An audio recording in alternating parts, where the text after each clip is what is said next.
مگر فلسفے کے اندر اس کا جواب دینا اور سمجھنا یہ لینن کا فلسفے کے اندر کام. اور میں نے جب موضوع دیکھے تو مجھے یہاں پہ یہ چیز کمی لگی. میں نے کہا بہت سے اسپیکرز ہیں مگر فلسفے کے حوالے سے بھی ایک اسپیسیفکلی ہونا چاہیے تھا. مارکسسٹوں کی اس کی بڑی اہمیت ہوتی ہے. تو سامراج کا سوال ہو, کیونکہ یہ لینن کے دور کے سوال ہے. مارکس کے دور کے اندر صنعتی سرمایہ اس طرح مالیہ کے سرمایہ میں تبدیل نہیں ہوا تھا اور دنیا اس طرح بدلی بھی نہیں تھی. جنگوں کے دور سے گزر نہیں تو مارکس کے دور کی اپنی جنگیں تھیں. مارکس نے اسی سے بھی سیکھا. 1848 میں جب وہ لکھ رہا تھا تو تب بھی پورا یورپ انقلابوں کو اور یعنی سماجی تبدیلی کے عمل سے گزر رہا تھا.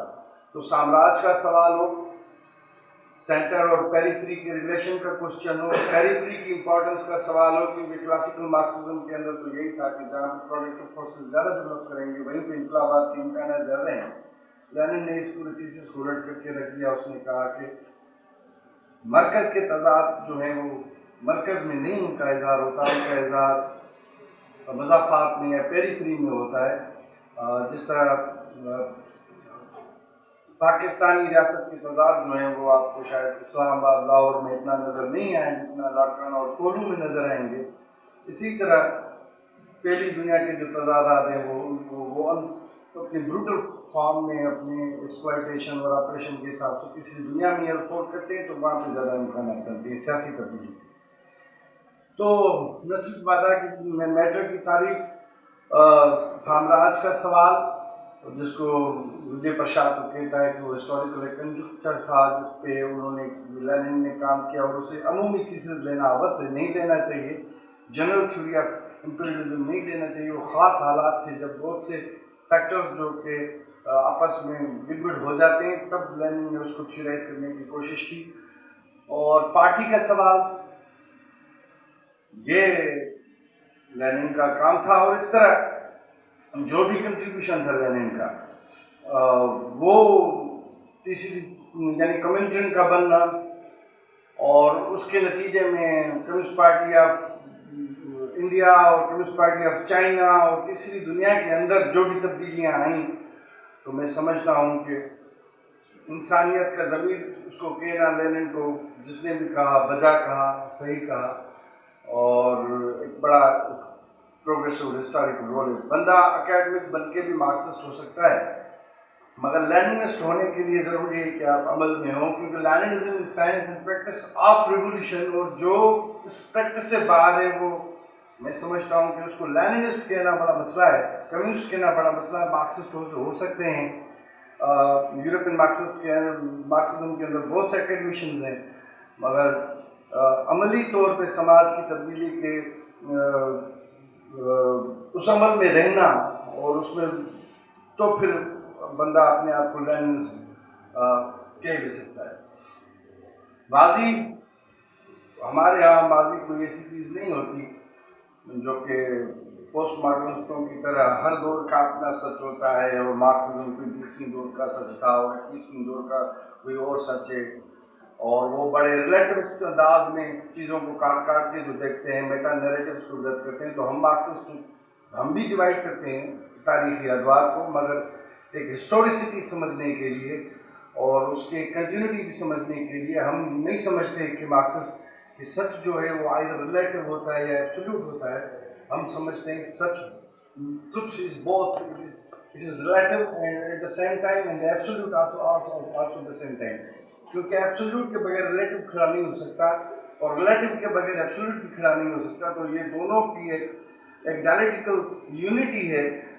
سچ کو ہم اس طرح سمجھتے ہیں. تو پھر تاریخ کے حوالے سے بھی ہم دیکھتے ہیں کہ ہم مارکسزم کو لیننزم کو صرف 20ویں صدی کا سچ نہیں مانتے. جو لوگ کہتے ہیں خود جنہوں نے تاریخ کے خاتمے کا بھی اعلان کیا انہوں نے بھی واپس اپنے الفاظ دیے, انہوں نے کہا کہ سوری جی بکواس ہم نے کی. بہت سے دانشور ہوتے ہیں. ایک دانشور تھا جس نے مارکس کی طرح تاریخ اور سماج کے ارتقاء کے قوانین ڈھونڈے اپنے انداز سے اور یا بنائے اور بڑی کتاب لکھی کہ مارکس نے یہ قوانین ڈھونڈے ہیں یا بتائے ہیں یا ڈسکور کیے ہیں اور میں یہ کہتا ہوں.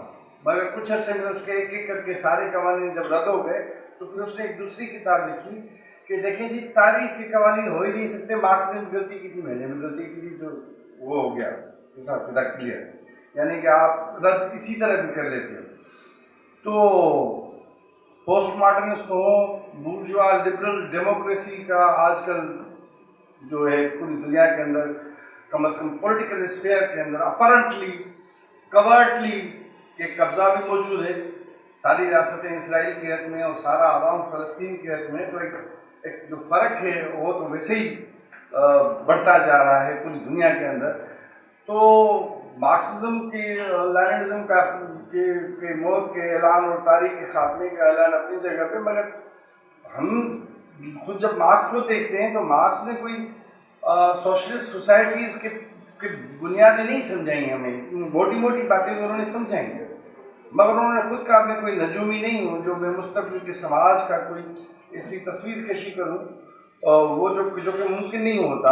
وہ ایک تاریخ کا بڑا عظیم ذہین بندہ تھا اور اسے خود پتا تھا کہ میری اپنی لمیٹیشنز کیا ہیں، ہر بندے کی لمیٹیشنز کیا ہے. ہر بندہ جو ہے تاریخ کے خاص اپنے دور میں رہتا ہے اور اسی دور میں رہتے ہوئے وہ سمجھاتا ہے اس پورے عمل کو. تو مارکس کو اپنی لمیٹیشنز کا پتا تھا. مارکس کی ساری تنقید جو تھی وہ سرمایہ دارانہ نظام کو سمجھنے میں اور سرمایہ کو سمجھنے میں تھی. مارکس نے کہا موٹی موٹی باتیں ہیں.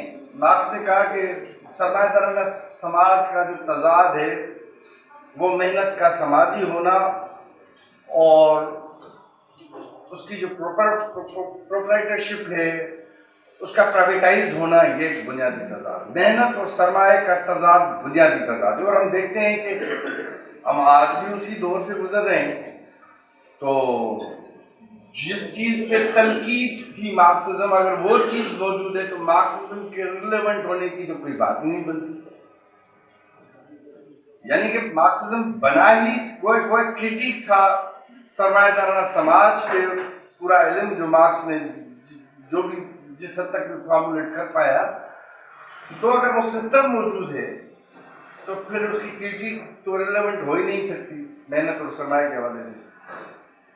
دوسرا سامراج کے حوالے سے بھی میں یہ موٹی موٹی اگر بات کر لوں، highest stage of capitalism, highest کہہ لیں، لاسٹ اسٹیج کہہ لیں، کہ مالیاتی سرمایہ جو ہے وہ کوئی اور شکل نہیں لے سکتا. تو ہم دیکھتے ہیں کہ آج بھی مالیاتی سرمایہ کے غلبے کے نیچے پوری دنیا چل رہی ہے. امریکی معیشت جو کہ 6 گنا زیادہ ورچوئل ہے اپنی بنیادوں سے، اپنی حقیقی معیشت سے، اور ڈالر کی جو ہیجمنی ہے اور جو کچھ بھی ہم دیکھ رہے ہیں تیسری دنیا کے اندر، تو سامراج اور انیون جو لینن نے کہا تھا کمبائنڈ اور انیون ڈیولپمنٹ، تو ہم آج کی دنیا کے اندر دیکھتے ہیں کہ کس طرح وہ بٹوارہ تیز ہوتا جا رہا ہے. پہلے تو یہ تھا نا کہ مڈل کلاس بن رہا ہے، یہ ہو رہا ہے. صرف ایک کووڈ نے جو ہے وہ ملینز آف پیپل خود صرف انڈیا کے اندر اس کو بلو پاورٹی لائن کر دیا. تو ریلیونس کا معاملہ، سیاسی سماجی معاشی حالات کا معاملہ، جنگوں کا معاملہ، وہ اپنی جگہ پہ تو پوری دنیا کے اندر جس طرح موجود ہے، تو اس سے تو یہ نہیں لگتا کہ ہم مارکسزم کوئی آؤٹ ڈیٹیڈ ہو گیا یا اس کی ریلیونسی ہم لیننزم کی نہیں بنتی. تو لیننزم ہم اس کنٹریبیوشن کو کہتے ہیں. لازمی 20ویں صدی کے جو بھی انقلاب تھے وہ صنعتی دور کے انقلاب تھے، اور صنعتی دور کی اپنی ایک لمیٹیشنز ہوتی ہیں، اور وہ یہ کہ ذہنی اور جسمانی محنت جو ہے ایسے اعلیٰ کار صنعتی دور کے اندر بھی پیدا نہیں ہوئے تھے جو کہ ذہنی اور جسمانی محنت کو ایک کر سکیں. کمپیوٹر بنا، بعد کے دور کی بنا، اور یہ واحد میں سمجھتا ہوں کہ مینز آف یعنی پیداواری وہ اوزار ہیں، وہ ٹولز ہیں جو واقعی ذہنی اور جسمانی محنت کو ایک کر سکتے ہیں. تو محنت کا سماجی ہونا، خود بڑی صنعت کے اندر بھی محنت کے سماجی ہونے پہ ایک قدرن لگتی ہے. تو صنعتی دور کی اپنی لمیٹیشنز تھیں، اور وہ لمیٹیشنز میں سمجھتا ہوں کہ سوویت انقلاب کی بھی تھیں، جن کو بھی ہمیں پڑھنے اور سمجھنے کی ضرورت ہے. میں سمجھتا ہوں کہ آج کے دور میں خود آبجیکٹیولی وہ کنڈیشنز زیادہ میچور ہو رہی ہیں جو کہ کل کے گلوبل پرولٹیرین ریولیوشن کی بنیادیں پڑ رہی ہیں اور بن رہی ہیں اور ہمارے سامنے بن رہی ہیں. تو میں نہیں سمجھتا کہ وہ کوئی لمیٹیشن، کیونکہ ہم اس دور سے نکل آئے ہیں، تو پھر آج کے دور میں ہم دیکھتے ہیں کہ خود آبجیکٹو کنڈیشنز بھی مختلف جوتوں سے ہمیں اشارہ بھی دے رہی ہیں، بتا بھی رہی ہیں کہ چیزیں کہاں جا رہی ہیں.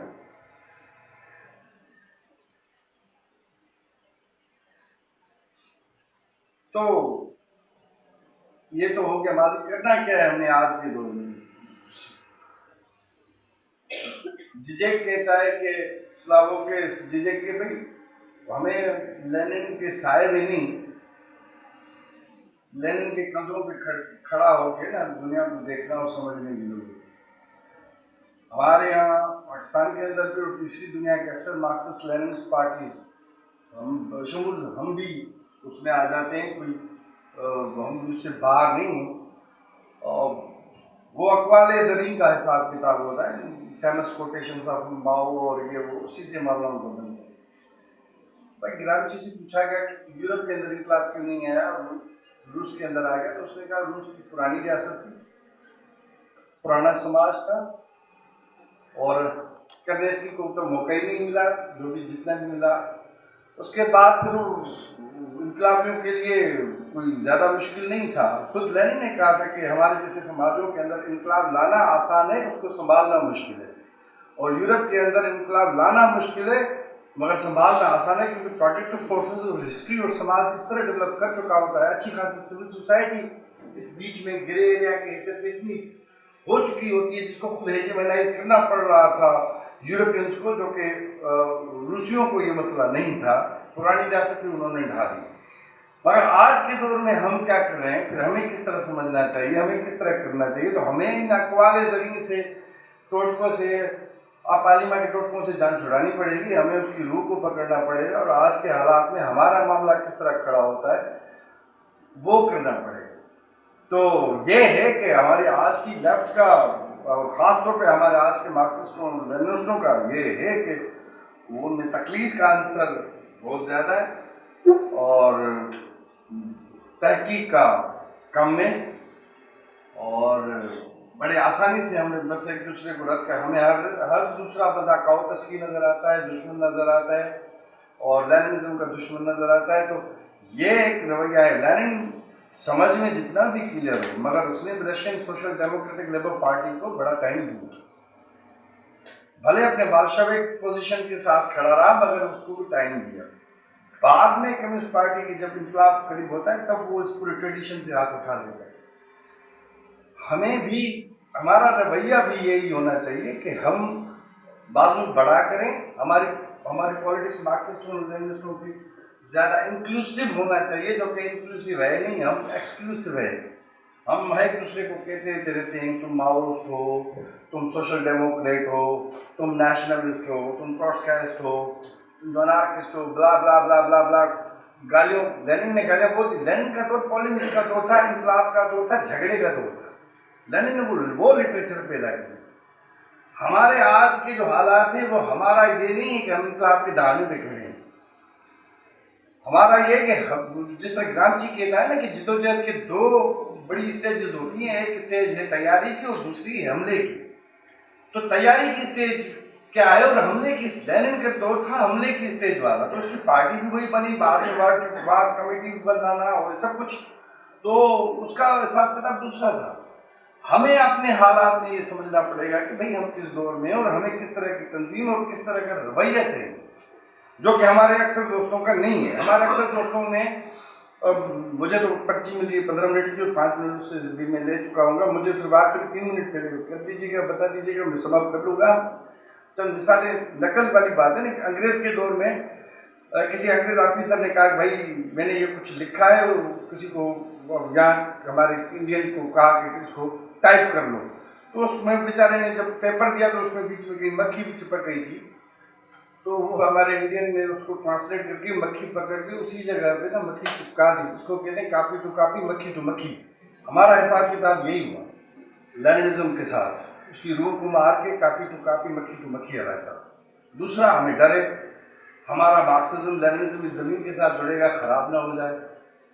کسی بادشاہ نے کہا تھا، اس کو سننے میں آیا کہ تمہارے ملک میں ایک بڑا کوئی فلسفی ہے اور بڑا ذہین بندہ ہے، فقیر بندہ ہے، تو اس نے کہا مجھے اس کو بھیجو میرے پاس. تو اس نے کہا بھائی فقیر تو نہیں آئے گا تمہارے پاس, وہ بادشاہ سے بڑا ہوتا ہے, وہ اس کا نہیں آئے گا, تم بھلے اس کا سب قلم کروا دو.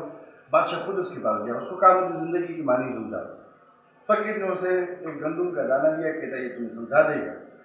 بادشاہ نے اس گندم کے دانے کو ایک سونے کی صندوقچی میں ہیرے جواہر والی میں ڈالا.